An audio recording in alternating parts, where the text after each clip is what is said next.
नमस्कार दोस्तों, मैं हूं रक्षित परमार और आज मैं हूं महावीर संता संदेश के इस मुख्य कार्यालय में, जहां पर हमारे साथ में है श्री हिम्मत सेठ साहब।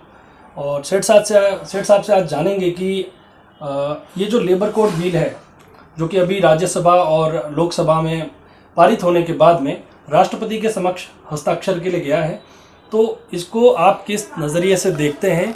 इसमें जो सुधार हुए हैं उससे आप किस हद तक सहमत हैं? सेठ साहब नमस्ते। नमस्कार। रक्षित जी, ऐसा है कि ये बहुत दुर्भाग्यपूर्ण बात है कि इतने महत्वपूर्ण बिल जो थे जी, जो 54 करोड़ लोगों को प्रभावित करेंगे, अच्छा, और उसके माध्यम से पूरे देश को प्रभावित करेंगे, उसके ऊपर बिल्कुल बहस नहीं हुई। अच्छा, राज्यसभा में तो बिल्कुल नहीं हुई और लोकसभा में भी बहुत ही कम टाइम मिला। मतलब 2 दिन के अंतराल पर ये सब इतना कुछ हो गया। बिल्कुल, वो तो 3 घंटे की तो कुल चल रही है आजकल पार्लियामेंट, और रखा बिल और पास करो। बल्कि तो ये तो बिल्कुल जो संविधान में जिस तरह से लिखा हुआ है कि भाई पहले इसका वाचन होगा, फिर 2 बार वाचन होगा, उसके बाद इसके ऊपर बहस होगी, जो संसदीय प्रक्रिया है, राज्यसभा और लोकसभा, वो भी पूरी नहीं हुई। अच्छा, और इसको पास कर दिया गया। तो स्टैंडिंग कमेटी में ये गया था कि नहीं? स्टैंडिंग कमेटी में गया था। ये तो बिल तो आ गया था 19 में ही शायद। अच्छा, 2019 में बिल आ गया था जी। फिर स्टैंडिंग कमेटी में भेजा इसको जी। और वहाँ पे 225 करीब अनुशंसाएं इसमें चेंज के लिए आई, रिकमेंडेशंस आई। उसमें से मतलब वो रिकमेंडेशन भेजी स्टैंडिंग कमेटी ने। उसके बाद उसमें से संतोष गंगवार कह रहे हैं कि 175 हमने मान ली। अच्छा, हाँ, लेकिन फिर भी ये बिल इस तरह का है कि इससे मतलब पूरे मजदूर आंदोलन में एक बहुत ही निराशाजनक वातावरण बन गया है। अच्छा, मतलब इसमें कितने चेंजेस हुए हैं खास? वो अभी मैं बताता हूँ आपको। इस बिल की पृष्ठभूमि में थोड़ा जाना चाहिए। जी, जी। कि ट्रेड यूनियन एक्ट जो सबसे पहले बना था, जी, वो बना था 1926 में। अच्छा, अंग्रेजों के ज़माने में बना। उस और हड़ताल करने का अधिकार शायद उसमें मिला था। जी। और उसके बाद 1945-48 तक कई बिल और पास हुए और मज़दूरों को कई मतलब सहूलियतें अंग्रेज सरकार ने भी दी थी। अच्छा, इस सरकार ने उन कानूनों को भी बदल दिया और एक कोड में समाहित कर दिया। अभी 44 एक्ट बने हुए हैं लेबर की सुरक्षा के लिए, लेबर सिक्योरिटी के लिए, लेबर सुरक्षा के लिए। और उसमें से इन्होंने जो है 4 कोड में उन सारे को संशोधित करके 4 कोड में डाल दिया, समराइज कर दिया। हाँ, समराइज कर दिया।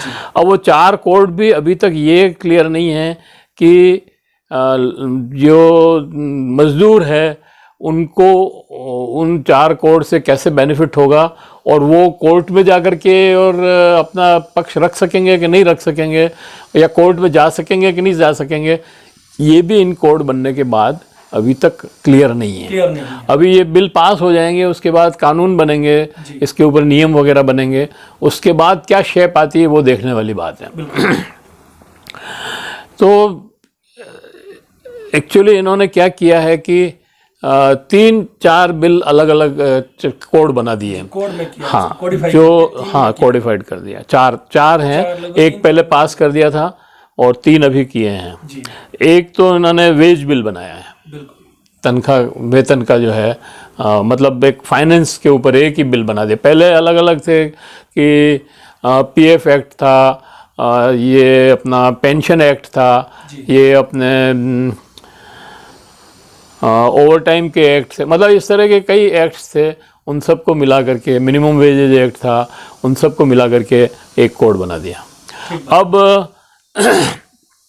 उसके अंदर क्या हुआ कि जो उस समय की जो मतलब सुरक्षाएं थी, मतलब ये तो बहुत पहले से चल रहा था। अटल बिहारी वाजपेयी के ज़माने में भी इसी तरह का एक बिल लेके आए थे, जो बाद में उसको मतलब तो वो सरकार गिर गई और उसको जो है नहीं माना गया और इस तरह से जो है चला। अब वेज कोड में क्या है कि इंडस्ट्रियल जो एक पॉइंट ऑफ व्यू से उसको मतलब किस तरह से चेंजेस उसके अंदर हुए हैं। और वेज कोड में इन्होंने क्या किया है कि जो लेबर पहले एकजुट लेबर होती थी, सारे पे एक कानून लगता था, अब उन्होंने इस कानून को बदल दिया। तो क्या बदल करके किया है बदल करके उस जॉब्स को अलग अलग डिफाइन कर दिया। अच्छा, जैसे वाइट कॉलर जॉब है जी, एक ब्लू कॉलर जॉब है, बिल्कुल, है ना, एक मजदूर है।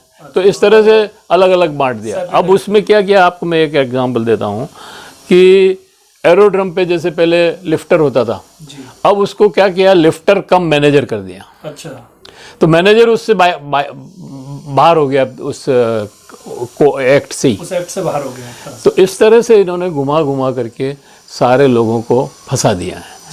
इसमें सबसे खतरनाक जो कोड है वो इंडस्ट्रियल रिलेशन पे है। अच्छा, औद्योगिक किस तरह से है? औद्योगिक संबंध। जी, औद्योगिक संबंध में पहले क्या होता था कि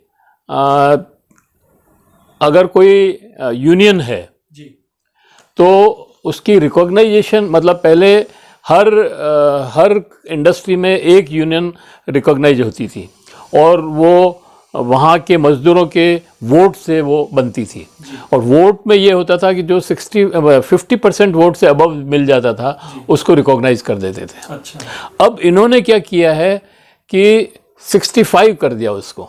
ओके, 65% वोट जिस यूनियन को मिलेंगे वो यूनियन रिकॉग्नाइज होगी, अदरवाइज कोई यूनियन रिकॉग्नाइज नहीं होगी। अच्छा, अब जो रिकॉग्नाइजेशन का जो सवाल है वो है कि भाई कलेक्टिंग बार्गेनिंग का, कि सारे मजदूरों के बिहाफ पे आप बार्गेनिंग कर सको कि हमारे को ये भत्ता चाहिए, ये तनख्वाह चाहिए, ये बढ़ोतरी चाहिए, जो भी। तो अब वो अगर रिकॉग्नाइजेशन नहीं है उस यूनियन का तो वो बात नहीं कर सकता। अच्छा, हाँ, वो बात नहीं कर है ना। पाएगा। अब क्या किया है इन्होंने, 65% लेबर की एक यूनियन में जाना बहुत मुश्किल है। और अब उन्होंने क्या किया है कि अलग अलग यूनियनें बनाएगी वहाँ पर पॉलिटिकल पार्टियों के हिसाब से। अभी भी है बहुत सारी, जैसे इंटक की है, बीएमएस की है ना, एचएमएस की है। तो इस तरह एटक और C2 है ना। तो ये पॉलिटिकल पार्टियों की अलग अलग यूनियन हैं। अब वहाँ पर जब वोट होगा तो जिस यूनियन को 10% से 65% के बीच में वोट मिलेगा, जी, जितनी भी यूनियनों को, वो सब मिलकर के बार्गेनिंग करेगी। अच्छा, तो अब क्या है कि वो जो बहुत सारी यूनियंस हो जाएगी उसमें 10%। अब वो 10% तो वहाँ की जो ट्रेड यूनियन जो होगी, वहाँ की जो उस राज्य में जिसकी सरकार होगी वो दबाव डालेगी। बिल्कुल, और मजदूर भी आजकल वो वैसे हैं कि भाई जो सरकार में हो उस यूनियन में चले जाओ, तो 10% तो ऐसे ही ले आएंगे सब लोग। बिल्कुल, तो एक यूनियन को जो कलेक्टिव बार्गेनिंग की पावर थी वो अब 5-7 यूनियनों में बढ़ जाएगी। वो सब मिलकर के और बार्गेनिंग करेंगे। अब उन सब में एका होना बहुत मुश्किल है। बिल्कुल, और मैनेजमेंट उनमें फूट डालने का अलग अलग तरीके से काम करेगा। जी, मजदूरों को अभी भी मतलब लेबर लीडर्स को परचेज कर लेते हैं। तो एक तो सबसे बड़ा जो है ये यूनियन के रिकॉग्नाइजेशन का जो मामला है, तो कोई कलेक्टिव बार्गेनिंग हो ही नहीं पाएगी। जब कलेक्टिव बार्गेनिंग नहीं होगी तो मैनेजमेंट जो है चाहेगा देगा, नहीं चाहेगा नहीं देगा। जी, ये एक बात हो गई। दूसरा, इसमें क्या किया इन्होंने कि जितनी भी पहले क्या था कि 100 मजदूरों की जो फैक्ट्री होती थी, जी, उसमें उसको अगर छटनी करनी है, बंद करनी है, ले ऑफ करना है तो सरकार से परमिशन लेनी पड़ती थी। बिल्कुल। अब 100 से अधिक करने जाएंगे तो हाँ नहीं, जिनमें 100 मेंबर हैं उसमें से अगर आपको कटौती करनी है, अगर आपको रिट्रेंच करना है, अगर आपको बंद करनी है, अगर आपको ले ऑफ करना है, तो उस सब की परमिशन लेनी पड़ती थी सरकार से। परमिशन लेनी पड़ती। अब उन्होंने उस लिमिट को हटा करके 300 कर दी। अच्छा, तो 300 में 300 मजदूर जहाँ होंगे वहाँ उसके ऊपर जो होंगे तो परमिशन लेनी पड़ेगी, उसके नीचे परमिशन लेने की जरूरत नहीं है। मतलब सरकार का एक तर्क ये है कि इन्होंने कहा कि भाई पॉपुलेशन भी बड़ी है और ये जो एक तरह से कानून थे ये काफी पुराने समय से चले आ रहे हैं। इस तरह से देखते हैं कि भाई पॉपुलेशन बड़ी है तो ये जो क्राइटेरिया उसको 300 पे पॉपुलेशन बढ़ने से यूनियन के और इंडस्ट्री के लेबर में के लॉ में कोई फर्क नहीं पड़ा। अच्छा, क्योंकि इंडस्ट्री तो 100 मजदूरों से मतलब 300 मजदूर जब किया इन्होंने तो 90% फैक्ट्रियां जो है, इंडस्ट्रीज जो है इस लॉ के बाहर हो गई। अच्छा, हाँ लगभग उसमें आ जाएगी उस है ना। दायरे में, जी। 300 से नीचे 300 से ऊपर वाली फैक्ट्रियां 10% ही है, 10% ही है। अब उनको परमिशन लेने पड़ेगी। अब 300 से नीचे जितनी है तो सेठ को ये आराम हो गया कि जिस आपको निकालना है तो निकाल दिया, किसी से पूछने की जरूरत नहीं है। बंद कर दिया तो बंद कर दिया, ले ऑफ देना है तो दे दिया, 6 महीने हम काम नहीं करेंगे, 6 महीने बाद काम शुरू करेंगे।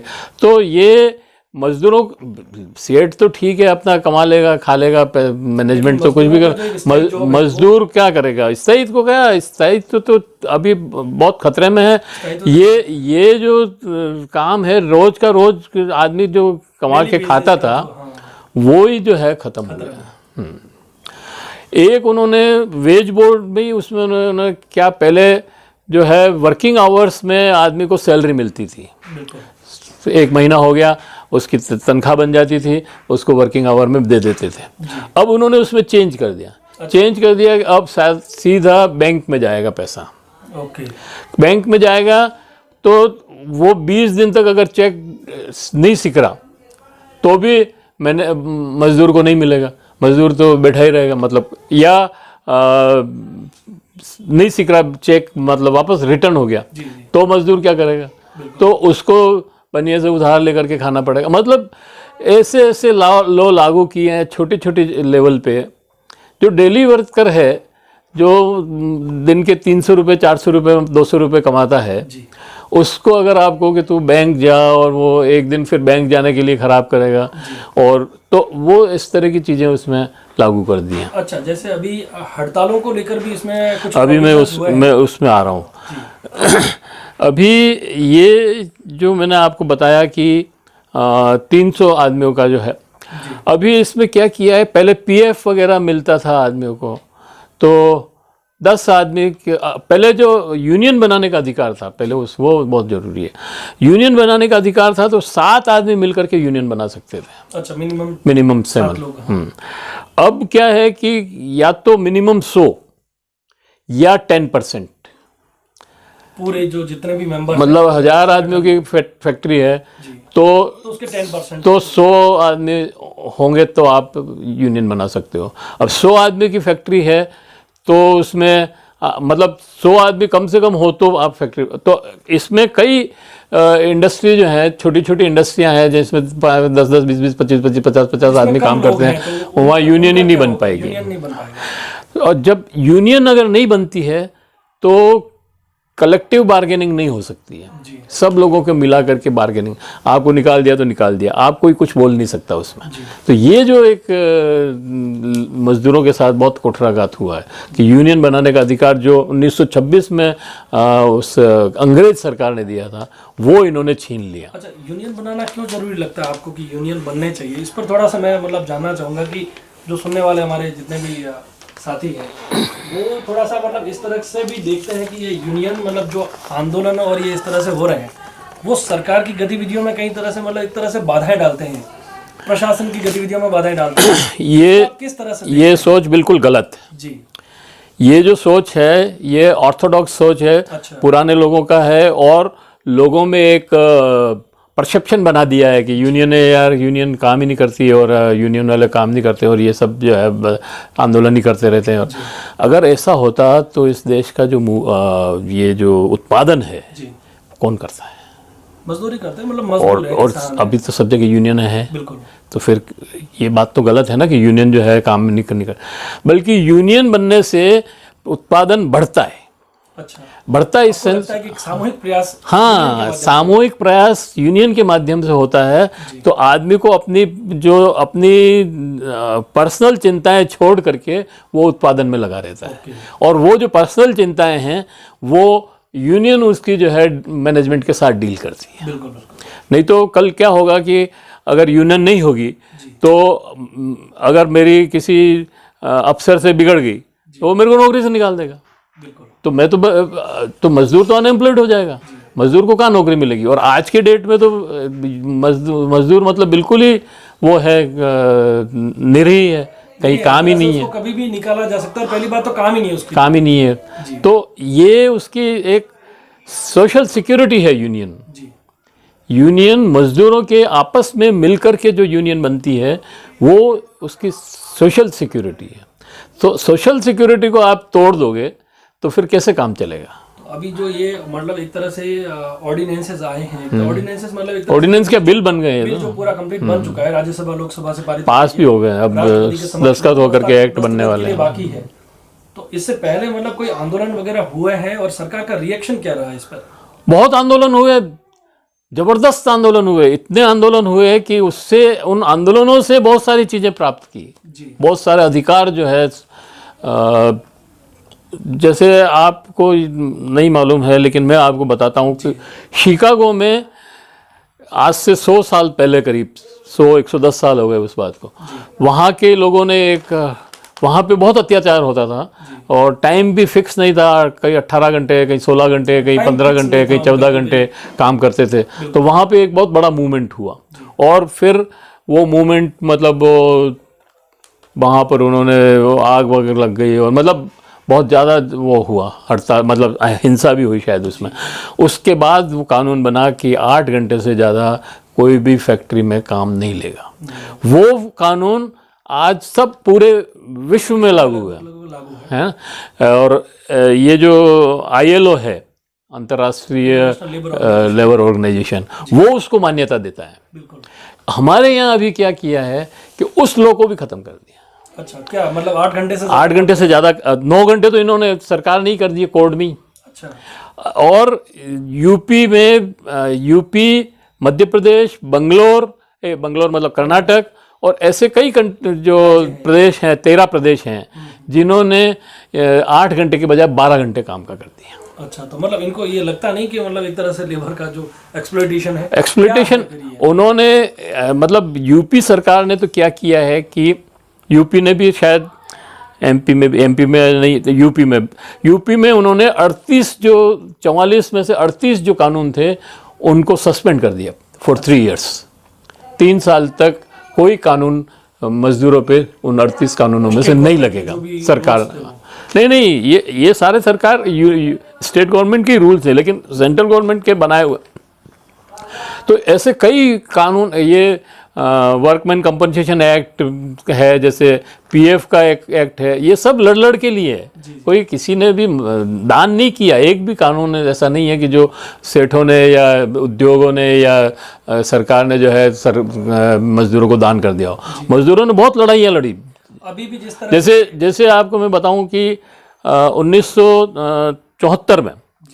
1974 में रेल हड़ताल हुई, बहुत ज़बरदस्त रेल हड़ताल हुई, न भूतो न भविष्यति, पहले कभी नहीं हुई, बाद में भी कभी नहीं हुई, और अभी कभी नहीं होगी। अच्छा, हाँ, मतलब उस स्तर की वो इतनी बड़ी हड़ताल थी, और वो हड़ताल तो खैर दब गई, 25-26 दिन चली, और उसको तोड़ दी सरकारों ने, मतलब मिल करके, और बहुत अत्याचार होने लगा तो उन्होंने विड्रॉ कर लिया।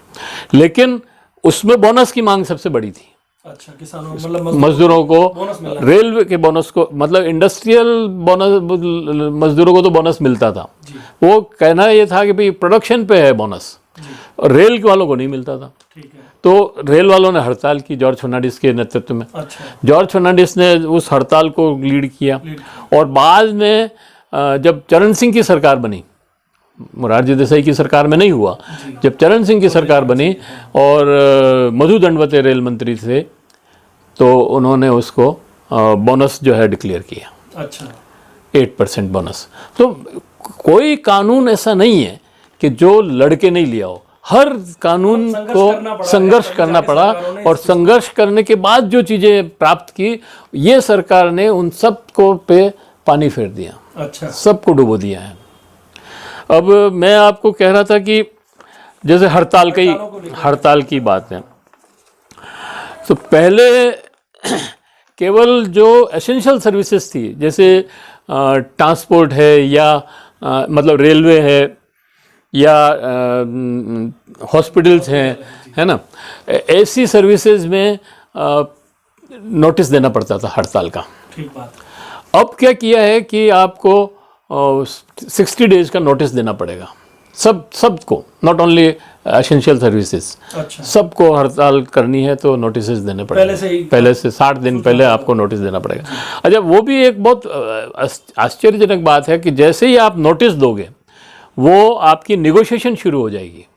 निगोशिएशन एक समझौता वार्ता होती है, अच्छा, जो सरकार का नुमाइंदा दोनों मतलब इंडस्ट्री के आदमी को और लेबर के आदमी को, मैनेजमेंट के आदमी को और लेबर के रिप्रेजेंटेटिव को, तीनों को वो और उसके सामने बिठा करके समझौता करवाने की कोशिश करता है।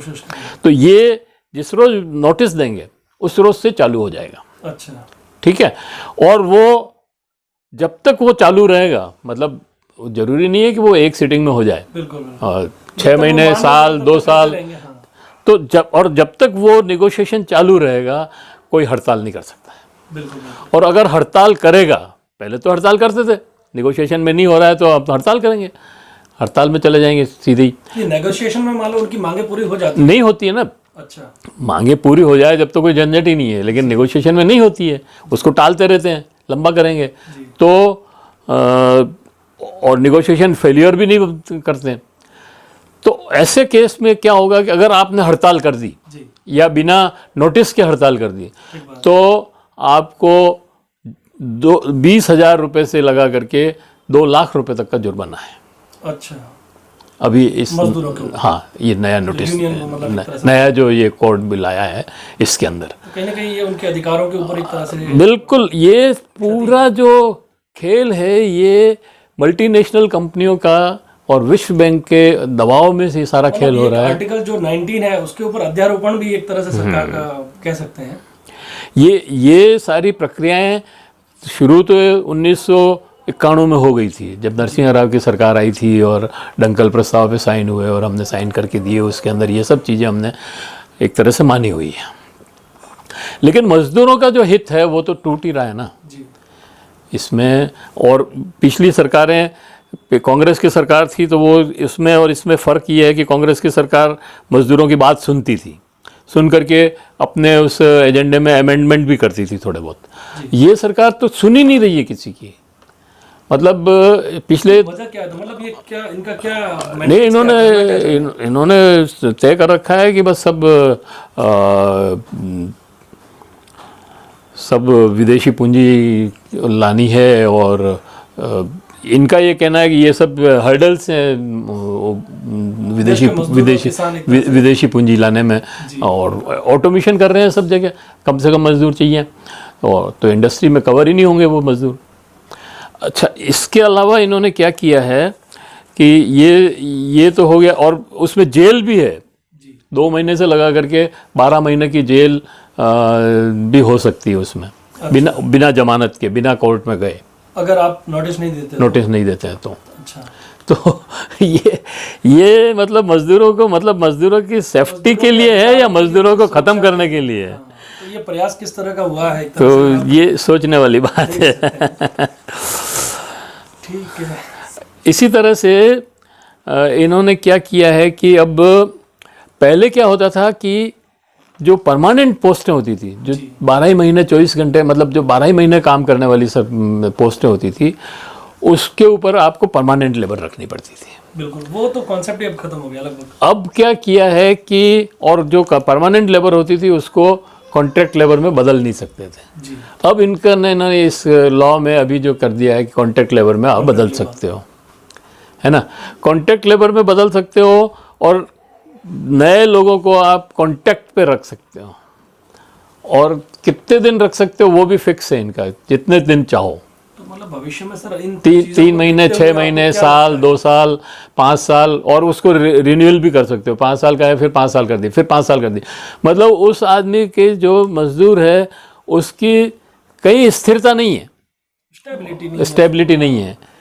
और उसको मतलब जो है पेंडुलम बना के रखा है, निकाल दिया फिर कॉन्टैक्ट कर लिया, फिर निकाल दिया फिर कॉन्टैक्ट कर लिया। एक अच्छी बात इसमें ये हुई है कि अब पहले ग्रेजुटी के लिए 5 साल आदमी नौकरी करता था, तब उसको ग्रेजुटी मिलेगी। इसमें यह है कि आपने जितने दिन काम किया है उसको ग्रेजुटी के फार्मूले से उसको उतने दिन की ग्रेजुटी मिल जाएगी। सेम डे मतलब वो तो जब निकालेंगे नौकरी से तो मिल जाएगी। हाँ, तो इस तरह से मतलब ये बहुत ही घातक और बहुत ही कहना चाहिए निर्मम प्रहार है मजदूरों के ऊपर, ये इंडस्ट्रियल कोड बिल, खास तौर से इंडस्ट्रियल रिलेशन बिल जो है। हाँ, और इसके बाद एक बिल और है, स्पेशल ये social security bill. Social security को ये क्या है? सोशल सिक्योरिटी बिल में पहले जैसे अनऑर्गेनाइज्ड लेबर होती थी, अब तो सभी अनऑर्गेनाइज्ड हो गए। मतलब अगर सब कांटेक्ट में है तो उन अनऑर्गेनाइज्ड लेबर को, और ख़ास तो इसमें यह था कि भाई 60 साल के आदमी के बाद, 60 साल की उम्र के बाद उसको पेंशन मिलती थी 6,000 रुपये महीना। तो वो पेंशन भी या तो पीएफ से पेंशन मिलती थी या पीएफ मिलता था ये उस। अब क्या किया इन्होंने कि आप जो पैसे जमा कराओगे और 30 साल 40 साल तक जमा कराओगे, उससे आपको 60 साल बाद 3,000 रुपये पेंशन मिलेगी। तो ये पता नहीं कितना होगा, कुछ नहीं तो ये एक तो ये कर दिया, ये इन्होंने बजट में भी लाए थे ये चीज़। अच्छा, दूसरा इन्होंने क्या किया है कि जितनी भी योजनाएं हैं, सरकारी योजनाएं, और उसमें जो मिनिमम वेज का और ये जो आदमी कवर होता था उसमें लेबर लॉ लगते थे, वो सब ख़त्म कर दिए। योजनाओं में अब मिनिमम वेज कर दिया 174, जो नरेगा एक्ट से भी कम है ना। नरेगा में भी 220, नरेगा में 205 है, लेकिन इसमें 174 कर दिया। तो कम कर दिया। और अरे आज 174 रुपये क्या होते हैं यार, 4 जने पान खाने जाते हैं तो हो जाते हैं पूरे। सही बात। तो ये ख़त्म कर दिया। दूसरी तरफ क्या किया इन्होंने कि जितनी भी सरकारी मतलब सिक्योरिटी की योजनाएं थी वो सब लगभग ख़त्म कर दी। तो इस तरह से मतलब सारे उसको मतलब जो है पूरे लेबर पे बहुत ज़बरदस्त अटैक है ये, और इसके अंदर मज़दूर बहुत परेशान हैं। और आज ही मैं सुन रहा था कि पिछले 1 साल से लगभग इसके ऊपर यूनियनें हड़ताल कर रही है, और 2-2 दिन की 3-3 दिन की बहुत सफल हड़ताल की। अच्छा, इसमें एक और बात मैं बताता हूँ आपको कि 42 ऑर्डिनेंस फैक्ट्रियाँ हैं हमारे यहाँ। अच्छा, 42 ऑर्डिनेंस फैक्ट्रियाँ जिसमें गोला बारूद बनता है, औजार बनते हैं जी, जिसमें हवाई जहाज भी बनते हैं, मतलब जिसमें टैंक और ये भी बने हैं, मिसाइलें, टैंक की वगैरह, है ना। उन 42 फैक्ट्रियों को ये प्राइवेट करने जा रहे हैं। मतलब ये सरकारी थी और इनको प्राइवेट करने जा रहे हैं, और 80,000 मजदूर उसमें काम करता है। अच्छा, तो वो तो सब फिर उन्होंने हड़ताल की अभी 3 दिन की पिछले दिनों, और उनसे कोई समझौता हुआ है अभी, लेकिन वो समझौता, ये एक्ट आने के बाद वो समझौता कोई मायने नहीं रखेंगे, और वो हड़ताल, तो वो लोग अभी भी फिर हड़ताल करने पर उतारू हैं। इसी तरह से देश के 12 सेंट्रल यूनियंस हैं जो रिकॉग्नाइज्ड हैं, है ना, और जो उनकी मतलब 8 लाख से जिनकी वो यूनियंस की वो ज़्यादा है मेंबरशिप वगैरह, तो ऐसे 8 हैं।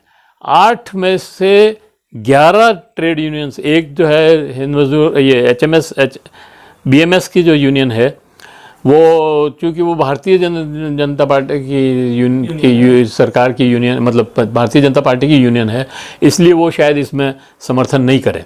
अच्छा, लेकिन मजदूरों के हित में है, लेकिन फिर भी हाँ, वो विरोध तो कर रही है इस समय। लेकिन ये जो 11 यूनियन हैं, इनके साथ जाए नहीं जाए वो एक डाउट है। तो ये 11 यूनियनें अभी हड़ताल पे जाने वाली है। अच्छा, इसी तरह से कोल माइंस, ये जो 80,000 मजदूर जो मैंने कहा है ऑर्डिनेंस फैक्ट्री, वो भी उसमें साथ हैं। अच्छा। और ये जो कोल माइंस हैं, कोल माइंस में अभी 3 दिन की बहुत सफल हड़ताल की कोल माइंस वालों ने, तो मतलब देश भर में एक तरह से हड़तालें हो हाँ, रही हैं। उसमें उन्होंने उनको प्राइवेट करने का, वो माइंसों को नीलाम करने का जो है वो ले लिया डिसीजन तो गवर्नमेंट ने। स्टेट गवर्नमेंट उसका विरोध कर रही है, वो कह रही है ये हमारा है माल, तुम नहीं बेच सकते हो। अच्छा। तो वहाँ के जो यूनियन के लोग हैं वो भी उस हड़ताल में शामिल होने वाले हैं। 12 अक्टूबर को एक बहुत बड़ी हड़ताल होने वाली है इस देश के अंदर। अच्छा। और हाँ, और उसके अंदर जो है और 244 यूनियन है, इसकी किसानों की यूनियन है जी, वो भी उसको समर्थन कर रही है। उसी रोज 12 अक्टूबर को वो भी हड़ताल किसानों में करेंगे। भी एक तरह से वो भी हाँ, वो तो है ही है ना, उनका तो लैंडलेस लेबर हाँ, है एक तरह से। नहीं लैंडलेस नहीं, किसान भी, जिनका अभी ये जो 3 किसान एक्ट पास किए हैं और वो भी शामिल वो भी उसमें शामिल हैं। और उसके अंदर स्टूडेंट्स से भी वो बात कर रहे हैं और स्टूडेंट्स को भी उसमें शामिल कर रहे हैं। बेरोजगारी वाले। हाँ, बेरोजगारी और बहुत सारे स्टूडेंट्स के मुद्दे भी, शिक्षा है अपने आप में एक बहुत बड़ा मुद्दा हो गया है। तो ये सारे मिलकर के 12 अक्टूबर को एक बहुत बड़ा आंदोलन इस देश में होने की संभावना बन रही है।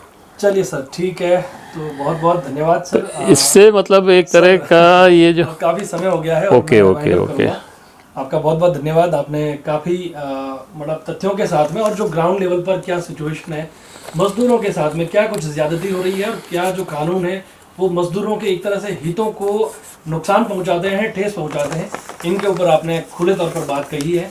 और जो कि मजदूर और किसान और छात्र या बेरोजगार युवा कहें, ये एक देश की जो बहुत बड़ी जनसंख्या है, प्रोडक्शन यूनिट है और ये प्रोडक्शन यूनिट है, एक तरह से उत्पादन में एक बहुत बड़ा योगदान है। तो इनके हक की बात करना, इनके साथ खड़े होना और सरकार के समक्ष अपनी मांग रखना और अपना विरोध जताना, मैं समझता हूँ कि ये इनका जो प्रयास है वो बहुत ही सराहनीय है। और लगातार हम लोग कोशिश में हैं कि कोई जिस तरह से मुद्दे आ रहे हैं और उनमें क्या जनता की तरफ से क्या मांग रखी जाए, किस तरह से विरोध प्रकट किया जाए। इस वीडियो के माध्यम से हिम्मत सेठ साहब का बहुत बहुत धन्यवाद। बहुत बहुत धन्यवाद।